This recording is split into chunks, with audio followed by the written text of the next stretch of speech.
There is a country in Europe whose national anthem has no words. Not forgotten words, not disputed words, no words. Official government policy. When Spanish athletes stand on Olympic podiums and the anthem plays, the entire team stands in silence, or hums, or simply waits. There is also, in this same country, a famous church that has been under construction since 1882 and is only now, more than 140 years later, approaching completion. There is a language spoken in the north of this country that linguists cannot explain, that is not related to any other language on earth, whose origins are completely unknown, and which a folk legend says even the devil tried to learn for 7 years before giving up in defeat. There is a province in the south of this country so covered in olive trees that a squirrel, according to local legend, could cross it from one end to the other without ever touching the ground. And this same country, without making much noise about it, produces nearly half of all the olive oil consumed on the entire planet. Welcome to Spain, the country that does extraordinary things quietly and then lets everyone else take the credit. Let's begin with something that affects every single moment of daily life in Spain and that almost nobody outside the country knows about. Spain is in the wrong time zone.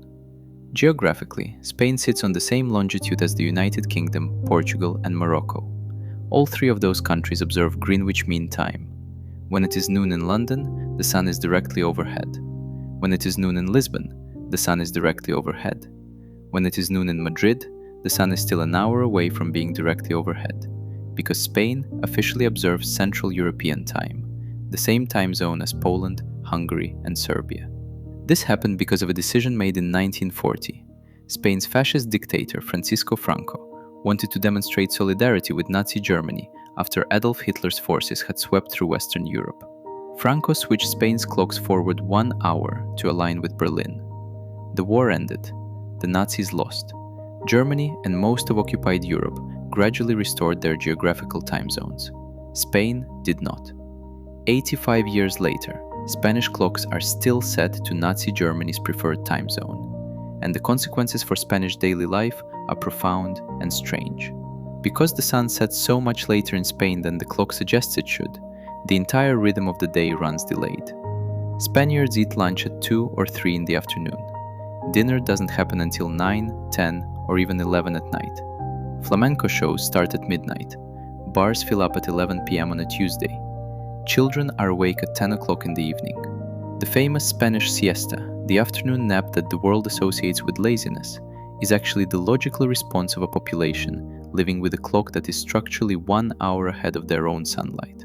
When scientists and policy researchers have studied Spanish productivity and sleep patterns, they consistently find that the Spanish sleep significantly less than the rest of Europe, partly because of a working day that ends late, a dinner culture that starts late, and a bedtime that arrives much later than biology would naturally suggest. An entire country's culture, including its eating habits, its nightlife, its sleep schedule, and its famous relaxed relationship with punctuality, was partially shaped by one dictator's desire to impress his ally in Berlin. In 1882, construction began on a church in Barcelona that was going to be something unlike anything the world had ever seen. The project was originally assigned to an architect named Francisco de Paula del Villar. Within a year, he had resigned over disagreement about the budget. The project was handed to a 31-year-old architect named Antoni Gaudí, who had already demonstrated in smaller buildings around Barcelona a talent for design so original and strange that most of his contemporaries weren't entirely sure whether he was a genius or simply someone who had never properly understood how buildings were supposed to look. Gaudí took over the Sagrada Familia and proceeded to reinvent what architecture was allowed to be. He rejected straight lines almost entirely, believing that nature never makes straight lines, and that a building aspiring to honor God should draw its logic from creation rather than from geometry textbooks. The columns inside the Sagrada Familia branch at their tops like trees in a forest. The facades tell biblical stories in stone so detailed and so layered that you can study a single square meter for an hour without exhausting it. The towers rise in twisted, organic spirals that look like they were extruded from the earth rather than built by human hands. The building was designed with 18 towers in total, 12 for the apostles, 4 for the evangelists, one for the Virgin Mary, and the tallest central one for Jesus Christ himself. On June 7, 1926, Antoni Gaudí was crossing a street in Barcelona when he was struck by a tram. He was 73 years old, and he had spent the last 15 years of his life living in a room inside the Sagrada Familia itself, dedicated to almost nothing else. When he was struck, he was dressed so simply and so poorly, in the worn clothes of an old man who had stopped caring about appearances, that the people who found him on the street did not recognize him as one of the most famous architects in the world. He was taken to a pauper's hospital. It was only after several hours that someone identified him. He died 3 days later. At the time of his death, only about a quarter of the Sagrada Familia had been built. The construction continued. It has never stopped. The building is funded entirely by public donations and entrance ticket sales. Not a single euro of government money. During the Spanish Civil War in the 1930s, anarchists burned Gaudí's workshop and destroyed his original plans and scale models. The architects who continued the work were reconstructing a lost blueprint, interpreting Gaudí's intentions from fragments. Building has continued through the 20th century and into the 21st, using increasingly sophisticated computer modeling to understand what Gaudí's organic geometry actually requires in structural terms. As of 2026, after more than 140 years of construction, the Sagrada Familia is finally approaching completion. A building that has outlasted the Austro-Hungarian Empire, 2 world wars, the Spanish Civil War, the Franco dictatorship, the first moon landing, the invention of the internet, and the entire history of aviation, is finally, in the decade of artificial intelligence, almost done. In the Basque Country, a region straddling the border between northern Spain and southwestern France, people speak a language called Euskara. It sounds like nothing you have ever heard. The word for hello is kaixo. The word for thank you is eskerrik asko. The word for water is ur. None of these words have any relationship to Spanish or French or Italian or English or German or Russian or any Indo-European language. Because Basque is not an Indo-European language. It is not related to any language in that family. It is not related to any other language currently spoken anywhere on the planet. Linguists call it a language isolate, meaning it stands alone in a category of one, with no known relatives anywhere in the entire history of human language. Nobody knows where Basque comes from. The best available evidence suggests that it predates the arrival of Indo-European peoples in Europe, meaning it was spoken on the continent before Latin and its descendants, before the Germanic languages, before the Slavic languages, before essentially every language that modern Europeans speak. The oldest written evidence of Basque is a 2,000-year-old bronze object shaped like a human hand, called the Hand of Irulegi, found by archaeologists in 2021, with a Basque word etched into it. But Basque was certainly spoken for thousands of years before that object was made. There is a Basque folk legend about the language that captures how impossible it is perfectly. The story goes that the devil once decided he needed to learn Basque, so he could identify which souls were Basque when they arrived in hell, allowing him to send them to the appropriate section. He studied for 7 years. At the end of 7 years, he had learned only 3 words. He gave up and went home. The point the legend is making is not theological, it is linguistic. Basque is so structurally unlike any other language that even infinite time might not be enough to master it. Basque survived the Roman Empire, when Latin consumed almost every other language in Western Europe. It survived the Visigoths, it survived the Moorish period, and then it survived something arguably more threatening than any of those. Francisco Franco, who banned the use of any language other than Spanish in public life during his dictatorship. Speaking Basque publicly could result in punishment. And yet, Basque survived. A language spoken today by approximately 1 million people in a small mountain region has outlasted empires, invasions, dictatorships, and the devil himself. Spain's national anthem, La Marcha Real, which translates as the Royal March, is one of the oldest national anthems in the world, dating to the 18th century. It is also, uniquely among the anthems of major nations, completely without official words. Various versions of lyrics have been proposed and rejected throughout Spanish history. The closest thing to accepted lyrics came during the Franco era, but those were abandoned after the dictatorship ended in 1975. A competition held in 2007 to choose official new lyrics attracted more than 7,000 entries. None of them were selected. Spain remains the only major nation whose athletes stand on the Olympic podium in complete official silence, their anthem playing instrumentally while they make no sound, the country's national identity expressed in music without words. Now consider what Spain gave the world when it was the most powerful empire in history. Between roughly 1492 and the early 19th century, the Spanish Empire was the largest empire on earth, spanning the Americas, parts of Asia, Africa, and Europe. The ships that crossed the Atlantic under Spanish flags were not just carrying gold and silver back to Seville. They were carrying something far more transformative: the food of the Americas. Chocolate came to Europe through Spain, brought from the Aztec Empire, where it was consumed as a bitter ceremonial drink. Spain's royal court sweetened it with cane sugar and created something that Europe had never tasted. Today, the global chocolate industry is worth over $200 billion. It exists because a Spanish expedition brought cacao beans from Mexico to a royal kitchen in the 16th century. Tomatoes came to Europe through Spain, brought from Peru and Mexico, where indigenous peoples had been cultivating them for centuries.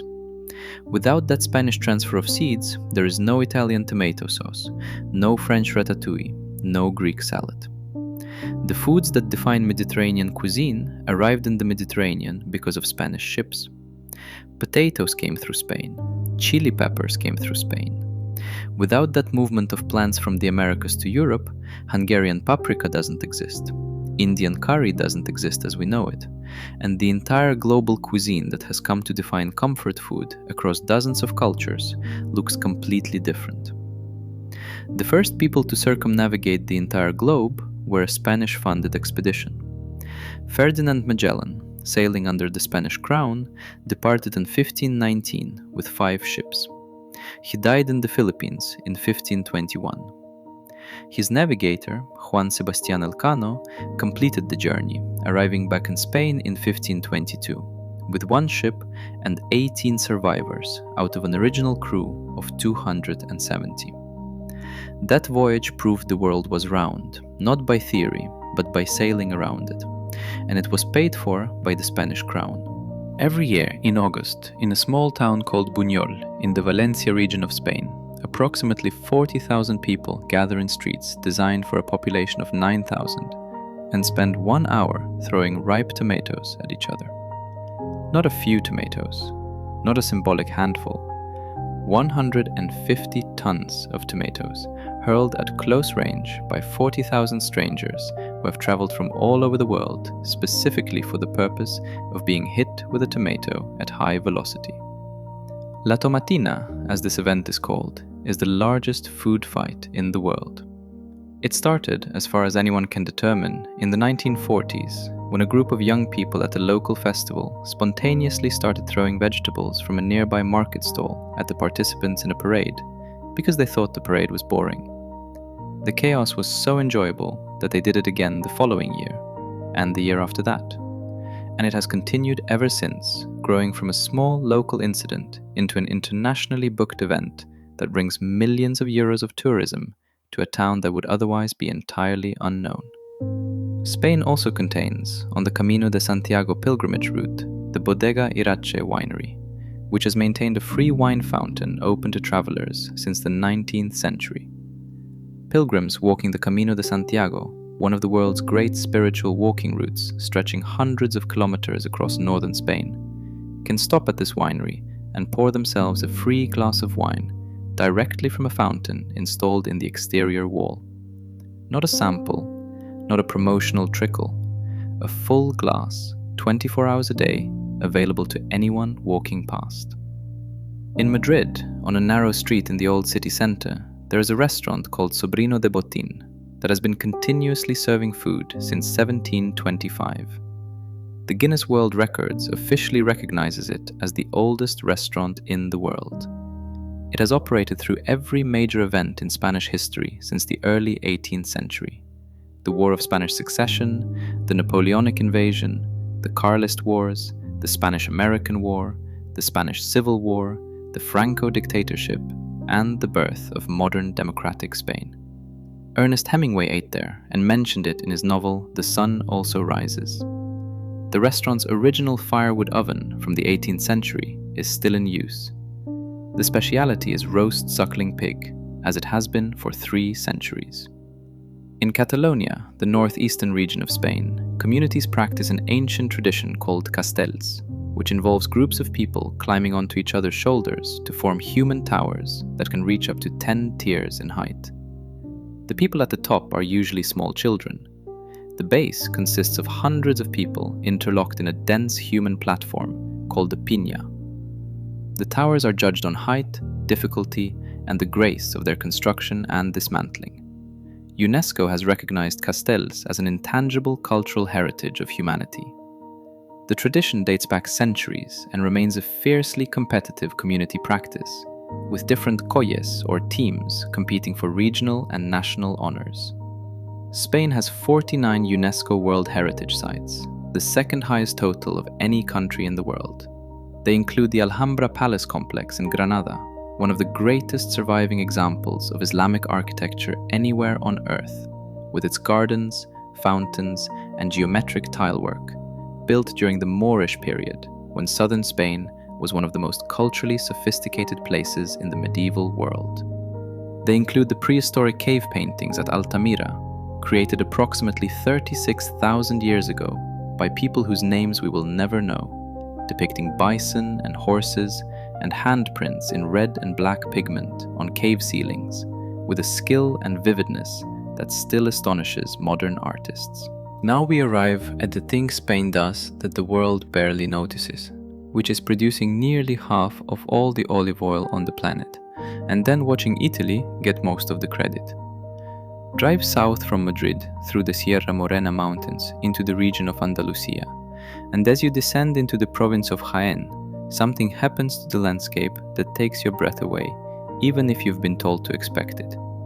The hills are covered in olive trees. Not some of the hills, all of the hills. As far as you can see in any direction, in every valley and across every ridge, for a distance that takes hours to drive through, the landscape is a continuous, rolling, silver-green ocean of olive groves. The locals call it the Mar de Olivos, the Sea of Olives. The province of Jaén alone contains over 66 million olive trees, spread across 550,000 hectares. An old local saying describes the density so precisely that it has survived for generations. A squirrel, the saying goes, could cross the province from end to end without ever touching the ground, leaping from one olive tree to the next the entire way. Many of these trees are over 1,000 years old. They were saplings during the Crusades. Some were mature trees when Columbus sailed from the Spanish port of Palos de la Frontera in 1492. This single Spanish province, Jaén, produces more olive oil every year than the entire country of Italy. Let that settle in. One province of one region of Spain outproduces an entire nation that the world associates with olive oil culture, pasta, and the Mediterranean diet. And Jaén is not even all of Spain's olive oil production. It accounts for approximately 50% of Spain's total output and around 25% of the world's entire supply. Spain as a whole produces roughly 47% of all the olive oil produced on Earth. The second largest producer is Tunisia. Italy is third. When there is a drought in Jaén, olive oil prices rise on every supermarket shelf in Europe within months. Spain exports approximately 940,000 metric tons of olive oil per year, making it, by a very significant margin, the largest exporter in the world. The value of those exports exceeds 5 billion euros in a strong year. And yet, here is the detail that makes Spanish olive oil producers quietly furious when they discuss it. More than 60% of Spanish olive oil is exported in bulk, in enormous tanker containers, with no label, no branding, and no Spanish identity whatsoever. The vast majority of that bulk olive oil goes directly to Italy, where it is blended, bottled, and shipped back out to the world under Italian labels with Italian brand names and often Italian village imagery on the packaging. Consumers in the United States, Britain, Japan, and Germany reach for what they believe is a bottle of Italian olive oil with a Tuscan landscape on the label. Inside the bottle is Andalusian oil, pressed from olives grown in Jaén province, produced and transported to Italy by the world's dominant olive oil economy, and then branded and sold by the second largest producer in a way that captures most of the premium retail margin. Spain knows this is happening. The Spanish olive oil industry knows it too. For decades, the economic logic was straightforward.